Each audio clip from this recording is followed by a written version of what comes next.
kita masih nunggu peserta ya Bapak Ibu, baru sedikit yang masuk. Peserta KKSI 2020 khususnya di bidang budidaya tubifek. Ini kayaknya peserta sudah mulai banyak. Jadi dan saat ini pun sudah hadir narasumber kita yaitu Bapak Ahmadin Margolang. Beliau adalah salah satu mitra kerja kita di SMK Pertanian, yaitu dari Institut Belajar Bakat. Beliau nanti akan menerangkan materi mengenai analisa dan peluang usaha dari cacing sutra ini sendiri. Jadi apa yang harus dipersiapkan, bagaimana biaya dan sebagainya akan diterangkan oleh Bapak Ahmadin Margolang. Kepada Bapak kita persilahkan.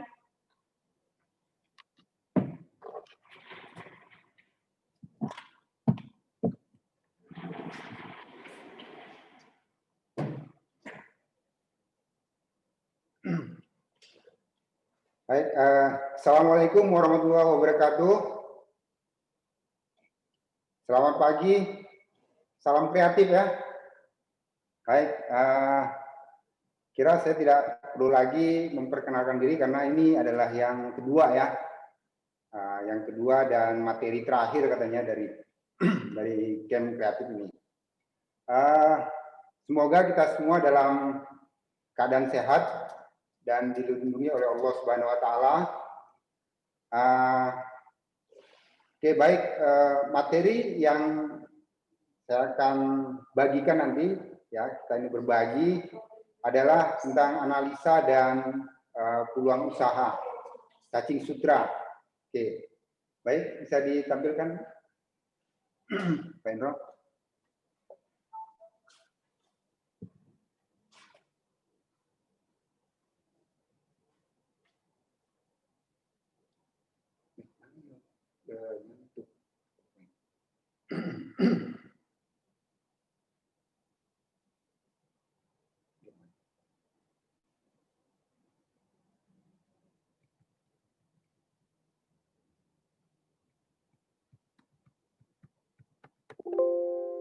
Oke, baik.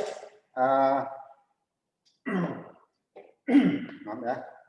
Saya mulai dari tanda tanya dulu. Nah, ini tanda tanya ini. Kenapa nih cacing sutra? Ya.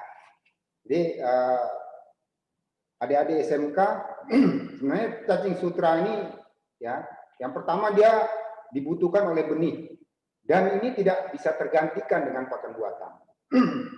Jadi memang kebutuhan pakan ya benih untuk cacing sutra ini sangat-sangat dibutuhkan ya.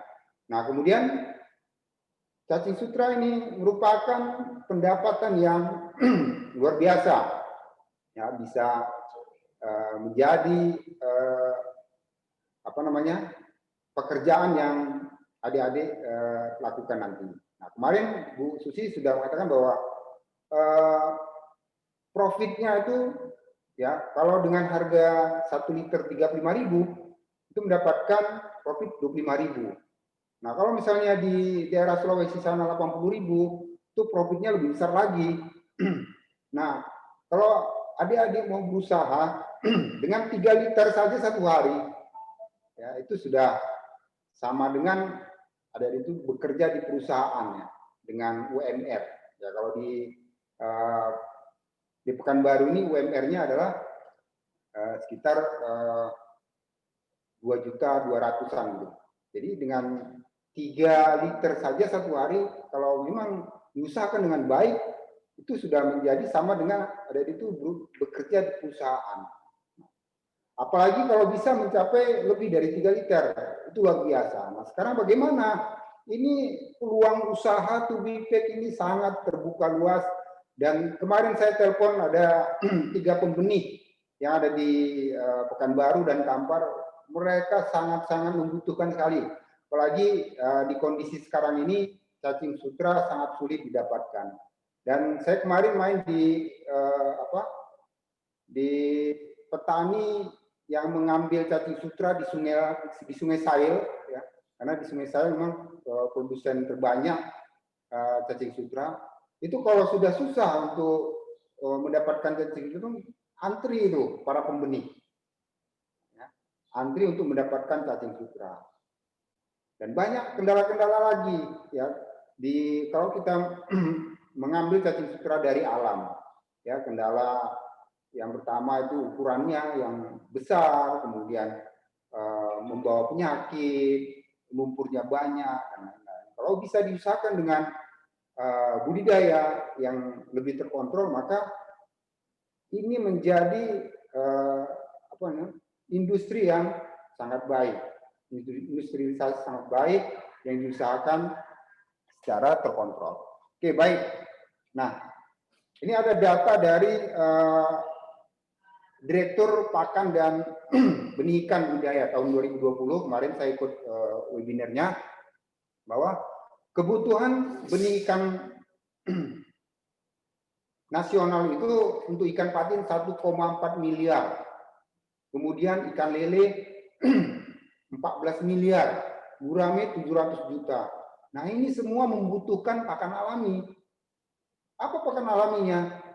Yang lebih, ya, yang lebih memungkinkan untuk untuk digunakan untuk sebagai pakan alami adalah cacing sutra ini. Cacing sutra, ya, kalau kita menggunakan Artemia harganya terlalu mahal, ya. Susah orang untuk meningkatkan menurunkan kos dan meningkatkan keuntungan kalau kita menggunakan Artemia. Tapi kalau kita menggunakan cacing tubifex, ini kosnya bisa diturunkan dan para pembenih bisa memanfaatkan cacing tubifex ini sebagai pakan yang dapat memberikan pertumbuhan benih dengan baik. Oke. Nah, ini kebutuhan cacing sutra pada larva. Ini saya ambil dari petani pembenih yang ada di Kampung Lele. Nah, di Pekanbaru ini ada namanya Kampung Lele. Nah, ada Kampung Patin gitu ya. Jadi di Kampung Lele itu masyarakatnya di tiap rumah ada lele, ada pembenihan lele, ada budidaya lele. Makanya disebut Kampung Lele. Itu ada di Kampar. Nah, untuk menghasilkan benih biasanya mereka dalam 3.000 ekor benih ikan lele itu membutuhkan cacing sutra 1 kaleng, ya, 1 kaleng susu, ya, susu Indomie, ya. Nah, untuk petani pembenih ikan patin di Kampung Patin itu untuk menghasilkan benih 1.500 ekor dibutuhkan cacing sutra itu 1 kaleng susu. Nah, bayangkan, kalau tadi kebutuhan benih di tingkat nasional itu sampai miliaran, berapa ribu, berapa ratus ribu cacing sutra yang dibutuhkan untuk, ya, diberikan kepada benih ikan tadi. Nah, jadi ini menjadi peluang yang sangat besar buat adik-adik, ya, peluang yang sangat besar. Oke. Baik. Kemudian di gambaran petani penghasil larva benih di sentra produksi di Kampung Lele.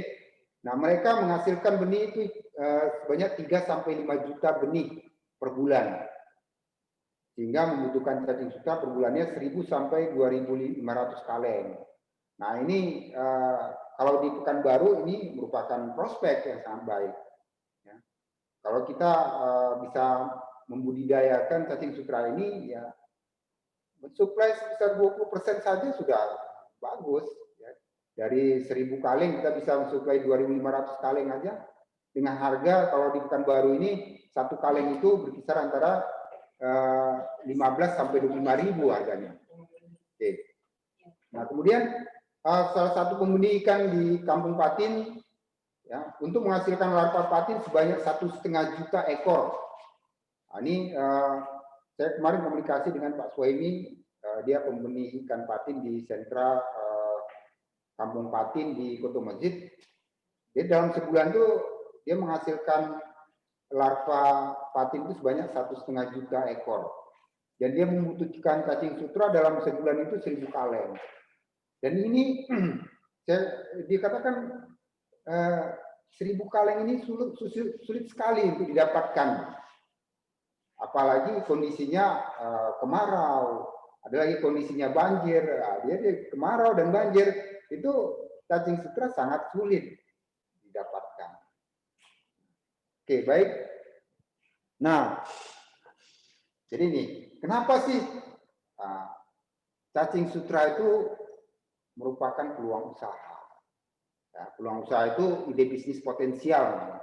Jadi kenapa dia memiliki peluang usaha? Karena ada bisnis yang potensial di situ. Ya. Jadi yang pertama, kenapa dia menjadi bisnis potensial? Dia memiliki calon pembeli yang melimpah, permintaan terus meningkat, suplainya tetap. Jadi saya katakan di awal tadi, cacing sutra itu belum tergantikan dengan pakan buatan. Ya. Jadi benih itu tidak bisa kalau tidak dikasih cacing sutra.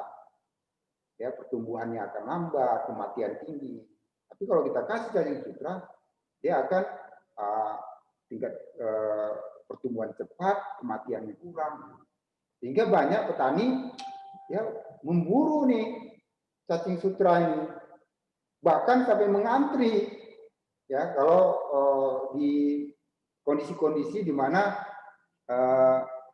cacing sutra itu di alam susah didapatkan. Ya, kemudian belum banyak orang yang menyediakan cacing sutra, masih tergantung musim di alam. Nah, tadi saya sudah katakan. Ya. Ini merupakan peluang usaha buat adik-adik siswa SMK. Ya.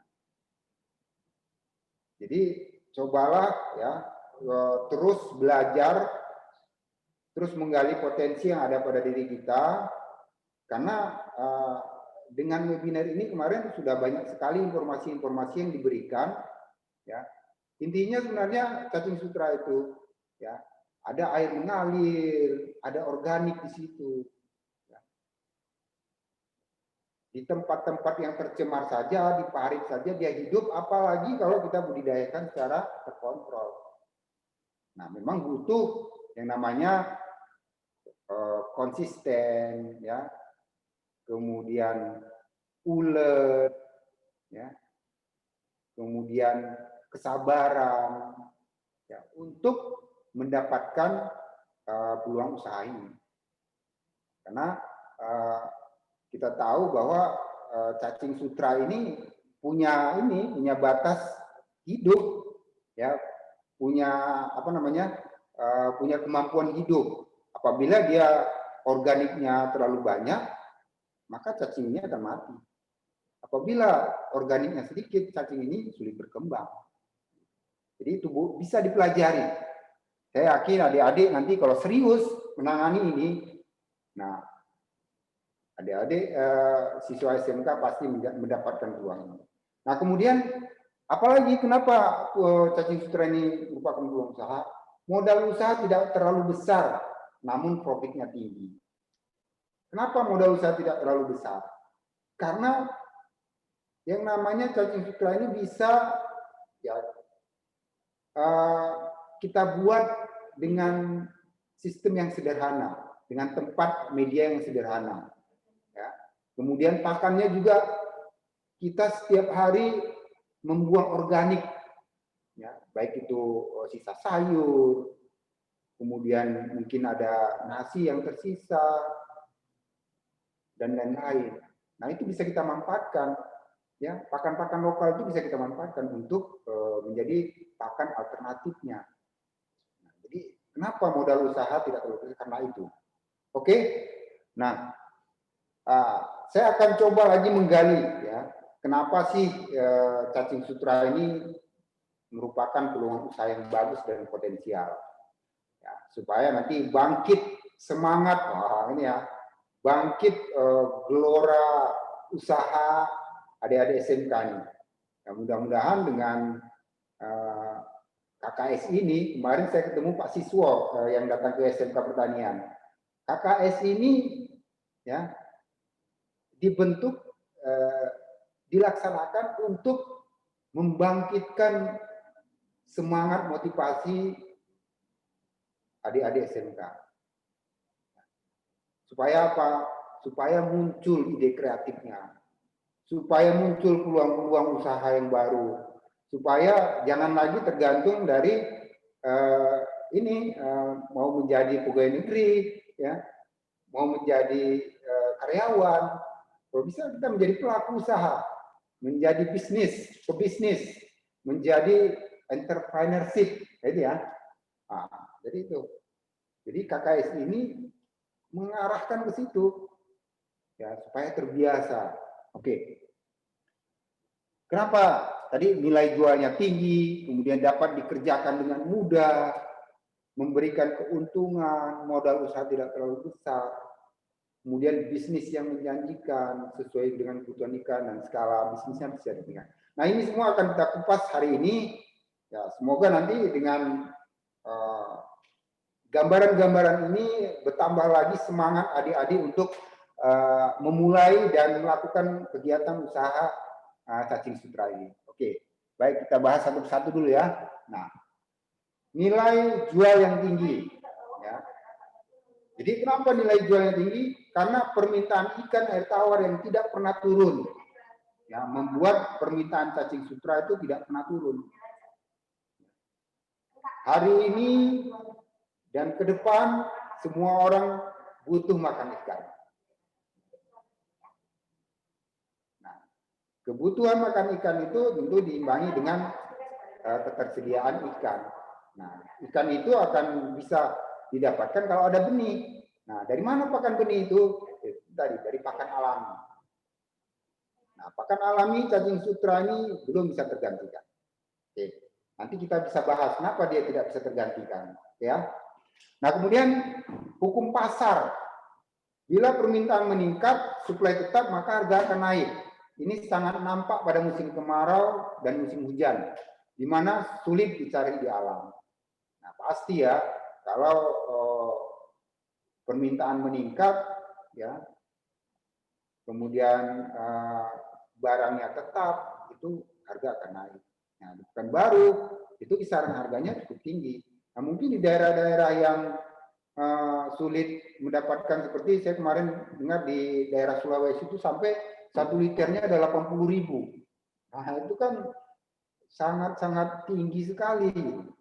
Sangat-sangat luar biasa itu potensinya kalau harganya bisa tinggi. Oke. Nah, kemudian cacing sutra itu bisnis yang menjanjikan. Kenapa dia menjanjikan? Nah, cacing sutra ini menjadi kunci untuk pembenihan ikan. Merupakan faktor utama untuk memproduksi benih. Nah, keberadaannya belum bisa dihilangkan sehingga menjadi esensial. Jadi sangat penting. Cacing sutra ini sangat penting untuk pembenihan ikan. Cacing sutra ketersediaannya terbatas di alam sehingga menjadi limiting factor. Jadi faktor, ya, limiting factor, faktor yang sangat-sangat menentukan, sangat-sangat dibutuhkan. Oke.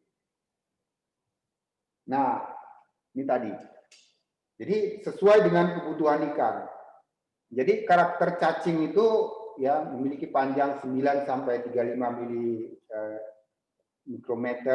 milimeter ya. Kemudian diameternya 0,8 sampai 0,9 mikrometer. Ya. Nah, ini sangat ideal ya untuk pakan-pakan larva ikan. Kemudian proteinnya yang sangat tinggi ya, 51,9, kemudian asam aminonya yang kandungannya sangat banyak. Nah, ini dengan pemberian pakan alami cacing sutra ini perkembangan usus larva lebih baik. Nah, kita tahu bahwa larva itu ya dia masih morfologinya itu masih belum berkembang. Ususnya itu masih belum berkembang, ya.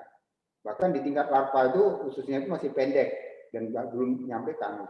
Nah, begitu dia membutuhkan makanan di kondisi exogenous feeding, nah dia membutuhkan makanan yang cocok untuk perkembangan enzim di ususnya itu adalah pakan alami.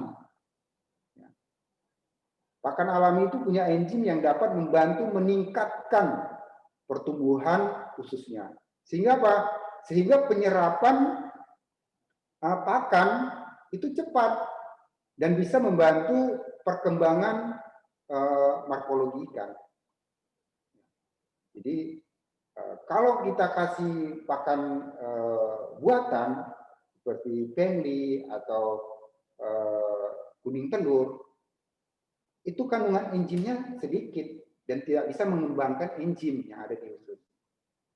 Nah, kenapa kemarin saya Google Meet dengan beberapa siswa SMK, dia memelihara memelihara ikan cupang.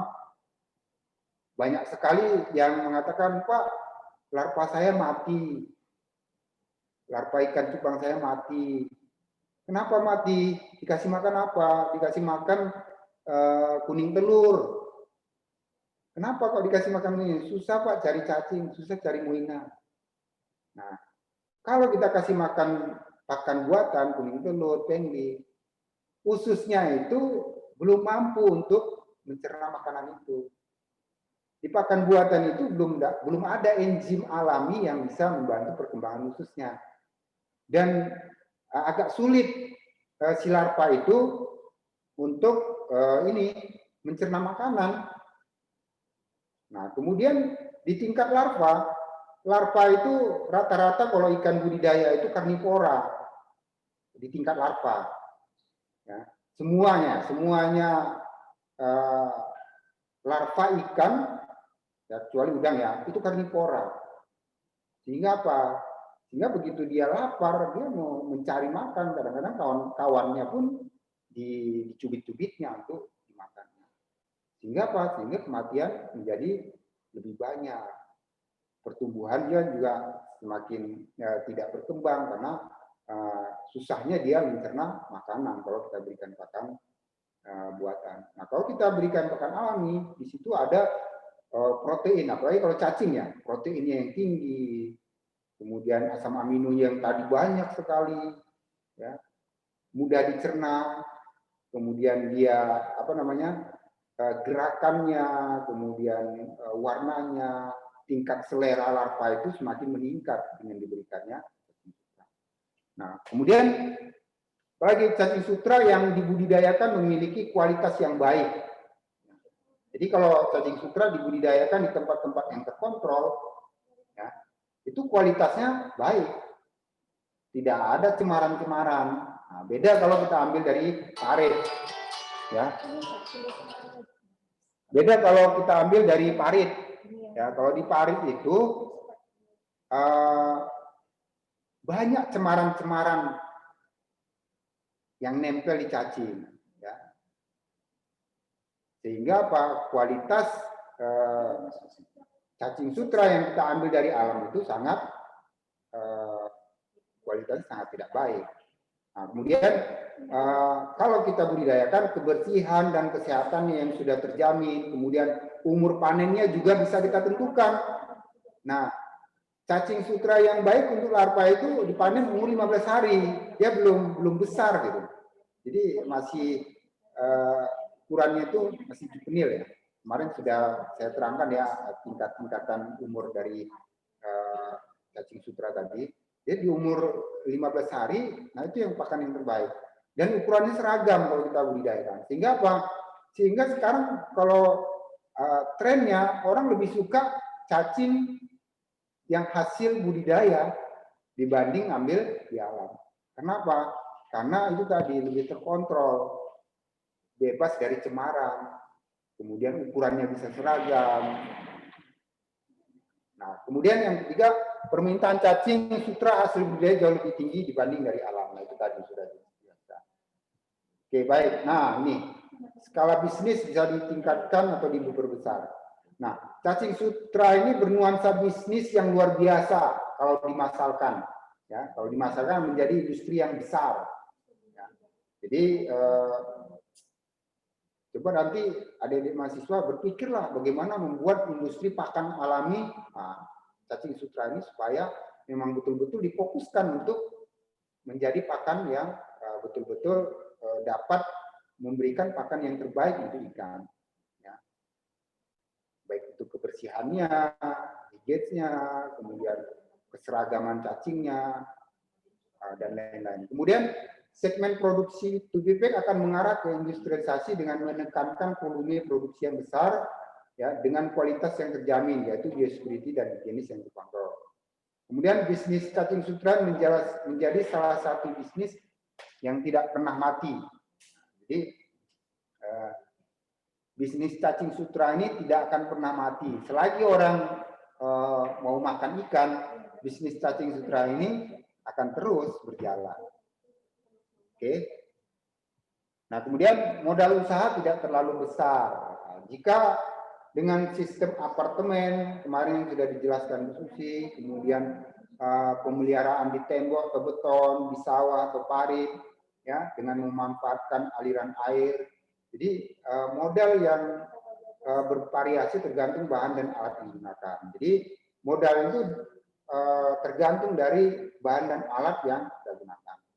Dapat disesuaikan dengan kondisi keuangan yang dimiliki, ya, karena bahan dan alat untuk budidaya cacing sutra ini lebih banyak tersedia dengan memanfaatkan bahan lokal. Nah, jadi kalau kita budidaya cacing sutra ini bisa jadi zero waste, gitu. Nah, jadi nggak ada sisa limbah-limbah yang terbuang, karena kita tahu bahwa namanya cacing itu dia menguraikan organik. Nah, kalau kita buat kompos saja, nah, itu kompos itu membutuhkan cacing untuk proses penguraiannya. Semakin banyak cacingnya, semakin cepat penguraian kompos itu. Begitu juga ya dengan cacing sutra. Semakin banyak cacing sutra yang ada di media budidaya kita itu organik semakin cepat diurai, semakin cepat dimanfaatkan. Jadi kalau ada cacing sutra yang banyak di situ, itu biasanya kondisi di medianya itu tidak bau.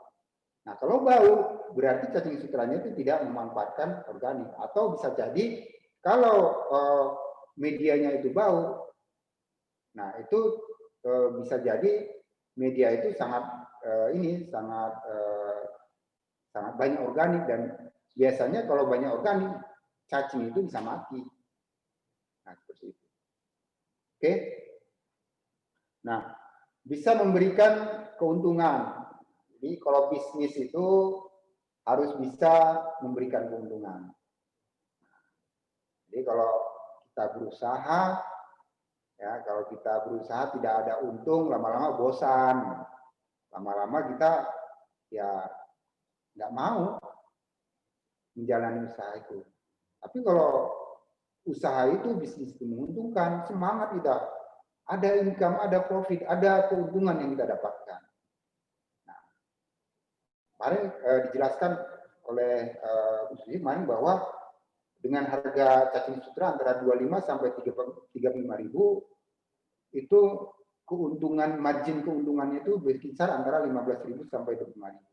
Itu besar sekali. Tadi di awal sudah saya sampaikan, kalau kita dapat mengusahakan satu hari 3 liter saja, itu sudah bisa bergaji antara 45 sampai 75 ribu.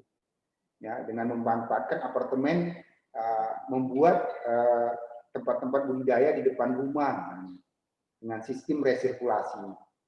Nah, kalau mau lebih besar lagi, mungkin bisa memanfaatkan lahan-lahan di pekarangan, ya, atau mau lebih besar lagi memanfaatkan lahan yang ada di sawah. Banyak kok, sudah ada contoh-contoh pengusaha-pengusaha cacing sutra yang berhasil dia melakukan kegiatan budidaya cacing sutra di sawah dengan menghasilkan cacing sutra banyak sekali, ya, cacing sutra yang didapatkan. Semakin luas lahan yang digunakan untuk budidaya cacing sutra, tentu semakin banyak cacing sutra yang didapatkan. Nah, margin keuntungannya pun semakin banyak. Oke. Nah, dapat dikerjakan dengan mudah. Oke. Jadi budidaya cacing sutra ini dapat dilakukan di lahan terbatas dan pekarangan.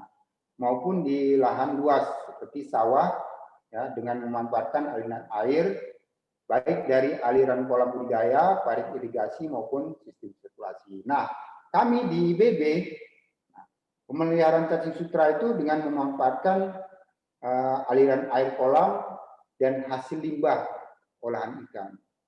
Nah, ini ada di YouTube, nanti di segmen terakhir lah saya akan tampilkan nanti YouTube bagaimana kami memanfaatkan aliran air kolam dan air cucian ikan, itu ada darah-darah ikan yang kita manfaatkan untuk sumber organik dari budidaya tubifek tadi. Nah, memang ada beberapa kelemahan ya kalau kita memanfaatkan air kolam, memanfaatkan limbah. Kalau terlalu banyak limbah yang masuk ke dalam kolam itu dan aliran airnya terbatas, nah itu mengakibatkan cacing sutra itu menghilang. Oke, nanti akan saya tampilkan ya. Kemudian daya tahan cacing sutra itu terbilang cukup tinggi karena mampu dibudidayakan di perairan manapun, termasuk pada air yang tercemar. Jadi di tempat-tempat parit yang tercemar dia bisa tumbuh, apalagi kalau kita usahakan di tempat-tempat yang terkontrol. Nah, yang penting tadi ada asupan organik yang diberikan. Nah, oke, itu kemudahan-kemudahan kalau kita melakukan kegiatan budidaya. Nah, ini yang terakhir ya, tren penjualan. Nah, kalau di Pekanbaru ini ada beberapa ini ya, alternatif penjualan. Lihat bisa offline maupun online. Kalau offline itu bisa langsung ke pembeli ikan. Nah, kita langsung menjualnya ke pembeli yang ada di sekitaran kita. Kemudian bisa dititip jual di toko ikan hias.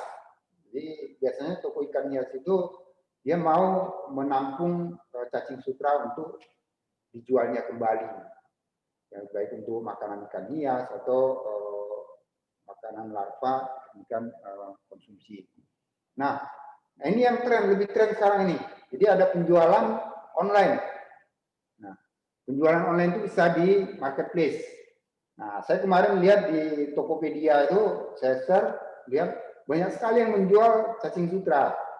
Saya di daerah Jakarta ya, yang bisa pengantarannya itu menggunakan Gojek atau Grab ya, karena cacing sutra itu bisa dijual dalam bentuk hidup dan segar. Nah, kalau pengirimannya jauh atau di luar ini, di luar provinsi dan membutuhkan waktu yang lama, misalnya akan banyak kendala-kendala di situ. Nah, kalau ada marketplace seperti Tokopedia, Shopee, Bukalapak, Blibli yang ada kerjasama pengantarannya dengan menggunakan misalnya Gojek atau Grab, itu bisa kita jualan di marketplace itu. Nah, yang banyak saya lihat banyak pembelinya karena orang-orang sekarang ini banyak yang memelihara ikan hias di rumahnya, ya. Ikan hias untuk hiburan. Ya. Nah, makanan ikan hias itu yang bagus untuk membuat daya tarik ikan hias itu kan kalau dia makan alami seperti cacing sutra ini, jadi tampilannya lebih mengkilat dan yang lain. Mereka lebih banyak memberi pakan dengan pakan buatan. Salah satunya pakan alami, salah satunya adalah tubifek. Nah, kemudian tren penjualan lagi di media sosial. Ya, media sosial baik itu di Facebook, Twitter, Instagram, WhatsApp. Nah, ini TikTok. Jadi sosial media, kawan-kawan di sosial media kita. Ada yang ini ya, yang buat grup budidaya tubifek, ya. Ada grup ikan hias, grup ikan lele, ya, grup ya, ikan gurami dan lain-lain. Itu bisa menjadi tempat kita memberikan promosi penjualan. Oke. Kemudian di website bisa dengan e-commerce, blog atau YouTube. Oke, mungkin itu. Nah, ini ada ini promosi saya nih karena kami di IBB juga memproduksi produk olahannya. Ini salah satu beberapa olahan yang ini ya, yang kami produksi, dan ini sudah kami jual di supermarket dan online juga ada. Oke, mungkin itu Bu Evi, saya mau menampilkan video ini gimana caranya? Berapa menit? Video di YouTube. Enggak ya? Atau nanti lah ya. Nah, oke, nanti kita akan tampilkan. Demikianlah paparan yang sangat menarik dari Pak Ahmadin. Jadi kita budidaya tube effect ini kan memanfaatkan limbah ya Pak Ahmadin ya. Dengan modal yang sedikit memanfaatkan limbah menghasilkan profit yang sangat tinggi. Oke. Baik, jadi gambaran pundi-pundi uangnya pun barangkali di anak-anak sudah dapat ini. Jadi dengan omzet dengan modal sekian kita bisa mendapatkan omzet sekian. Baik Pak Madin, ini kita masih ada waktu lebih kurang 15 menit. Barangkali ada yang akan kita buka sesi pertanyaan. Silakan bagi siswa atau Bapak Ibu yang ingin bertanya, kita persilahkan. Ya? Bisa. Assalamualaikum Bu. Salam. Sudah ini, Dit. Mau izin tanya. Ya Pak. Mau izin tanya dari SMK Negeri 1 Grati. Nama Bapak Setiawan. Oh ya, silakan. Kalau penjualan online cacing sutra itu agar lebih awet dan tahan lama itu gunakan wadah apa yang baik kalau penjualan online? Oke. Ada lagi? Saya Bu izin bertanya. Silakan. Assalamualaikum warahmatullahi wabarakatuh. Waalaikumsalam warahmatullahi wabarakatuh. Perkenalkan, saya dari SMK Unggul Negeri 2 Banyuasin 3. Izin bertanya. Apakah rak budidaya termasuk biaya produksi? Dan bagaimana cara menghitungnya? Baiklah, kita close di 2 pertanyaan dulu ya. Silahkan Pak Madin untuk menjawab. Oke, baik. Tadi dari Bagus Setiawan ya. Moda transportasi apa yang baik untuk penjualan online ya. Jadi karena lebih banyak cacing sutra ini dibutuhkan atau dijual dalam bentuk hidup dan segar, maka jarak tempuh itu harus diperhatikan. Nah, kemudian packingnya, tempat packing juga harus diperhatikan supaya aman nyampe di konsumen. Nah, salah satunya ya yang harus kita perhatikan yang pertama tadi adalah packingnya ya, alat angkutnya itu, packingnya. Kalau bisa gunakan oksigen untuk mengangkut cacing sutra tadi. Nah, itu yang pertama. Kemudian kalau bisa untuk penjualan online ini moda transportasinya adalah moda transportasi yang bisa pengiriman cepat ya, dalam waktu cepat. Nah, biasanya kalau di Jakarta itu saya lihat mereka memberikan memberikan semacam deskripsi hanya bisa dengan pengiriman menggunakan Gojek, menggunakan Grab. Ya, kalau di Pekanbaru ada Maxi dan lain-lain ya, yang bisa dikirim cepat. Tapi kalau dengan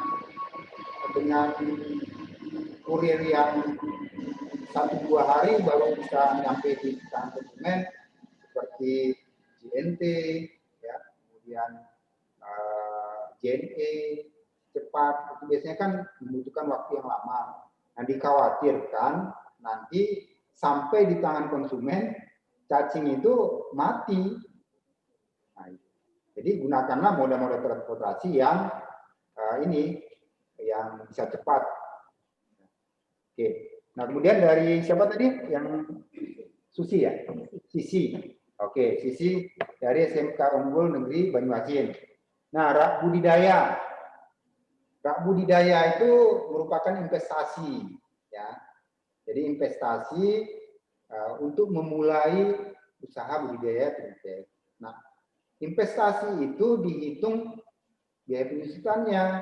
Jadi jangan dihitung sebagai biaya operasional, tapi itu merupakan biaya tetap, tapi dihitung sebagai penyusutan. Ya, misalnya nih, contoh, kalau kita membuat rak budidayanya dari kayu, kayu ini kalau kena air ya, biasanya kan kena air tuh, tahannya misalnya, tahannya 2 tahun lah. Maka kita hitung penyusutannya itu selama 2 tahun. Ya. Jadi 2 tahun, nah kita hitung per bulannya berapa supaya 2 tahun itu dia bisa diganti. Nah, dihitung, misalnya harganya 100.000 dibagi 24. Nah, itulah biaya yang kita keluarkan untuk biaya penyusutan. Nah, itu dihitung dalam biaya tetap. Jadi untuk menghitung kos atau biaya itu ada biaya tetap, ada biaya variabel. Nah, biaya tetap untuk rak budidaya itu dihitung penyusutannya. Gitu ya, Susi? Ya Pak, makasih Pak. Oke, sip. Semangat ya. Kita masih punya waktu, mungkin masih bisa untuk 2 pertanyaan lagi. Silakan jika ada yang ingin bertanya. Permisi. Ya, silakan. Permisi. Mohon izin bertanya, saya dari SMKN 5 Jember. Apakah kualitas cacing yang dijual itu berpengaruh dengan cara penjualan, seperti kalau dijual secara segar dan juga dijual secara beku? Terima kasih. Oke. Udah. Baik. Ya, silakan lanjut. Ya, udah itu ya. Baik, Muhammad Saleh ya. Nah, sekarang lagi tren ini di Pekanbaru, di akuarium itu, toko akuarium. Sekarang orang kan ingin yang simple ya, kemudian bisa tahan lama. Kadang-kadang toko akuarium itu kesulitan dia untuk menampung cacing tubipe. Kadang-kadang kan ada kematian dan lain. Nah, salah satu alternatifnya adalah dengan penjualan beku tadi atau kering, ya, seperti lempengan. Nah, itu salah satu penjualan alternatif. Namun, untuk proses pengolahan itu kan butuh proses ya. Nah, itulah yang perlu kita pelajari. Nah, kalau mungkin kalau kualitas antara yang dikeringkan dengan beku mungkin tidak terlalu jauh ya. Mungkin kadar airnya saja yang yang berubah ya. Tapi kalau namanya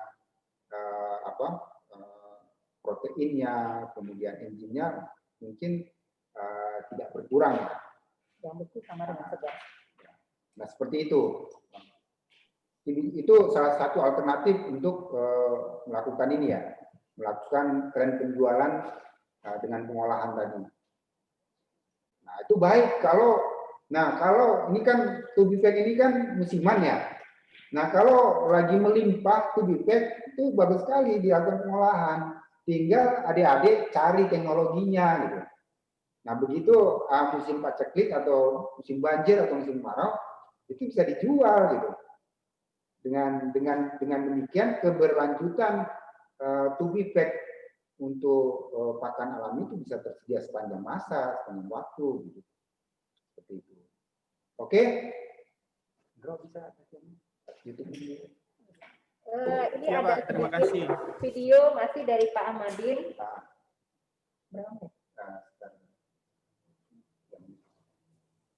Kita masih punya waktu, jadi ini ada sedikit video untuk tubipek. Ya. Buka laptop ini.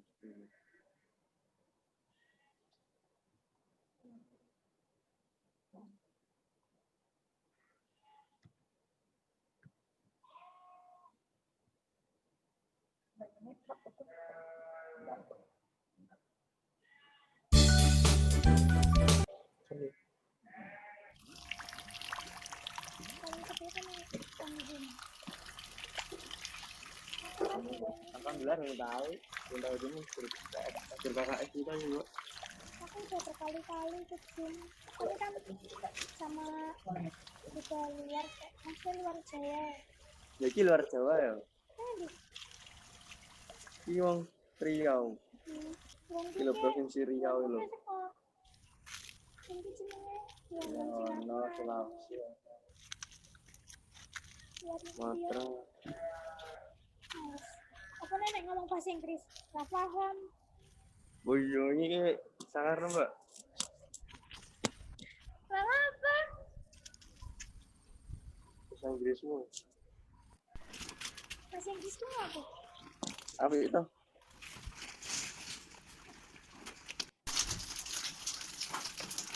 Kenapa dong? Ini proses pengolahan ikan asap ya, IPG.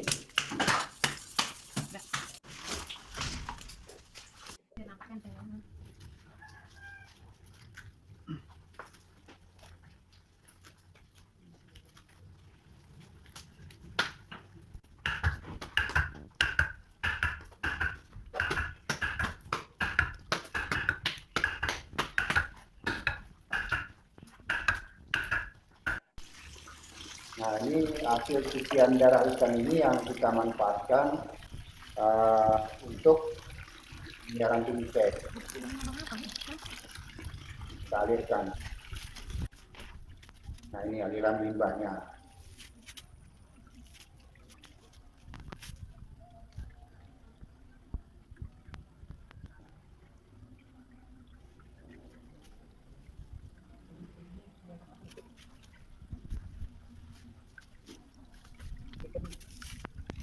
Aliran air dari kolam. Nah, kemudian di limbah padatnya kita masih manfaatkan untuk makanan ikan lele. Nah, jadi memang zero waste ya, kita manfaatkan semua organik-organik yang ada di limbah pengolahan kita.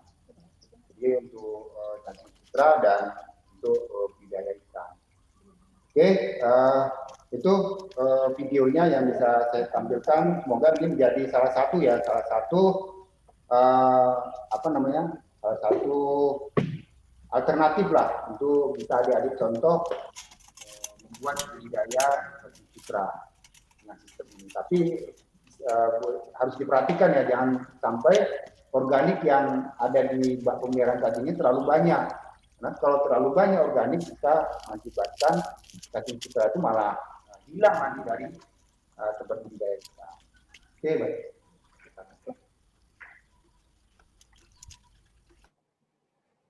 Baiklah Bapak Ibu serta siswa-siswi peserta KKSI 2020, demikianlah hari ini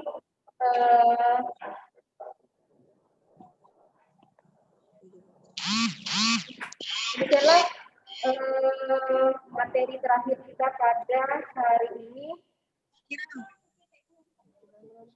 Jadi tadi di awal sudah dijabarkan bahwa teknis lomba dan penulisan laporan video itu sudah di-share pada pertemuan pertama. Jadi jika Bapak Ibu atau siswa-siswi sekalian ingin melihat kembali, silakan buka di link YouTube SMK Pertanian Terpadu Provinsi Riau. Kita kembalikan kepada host.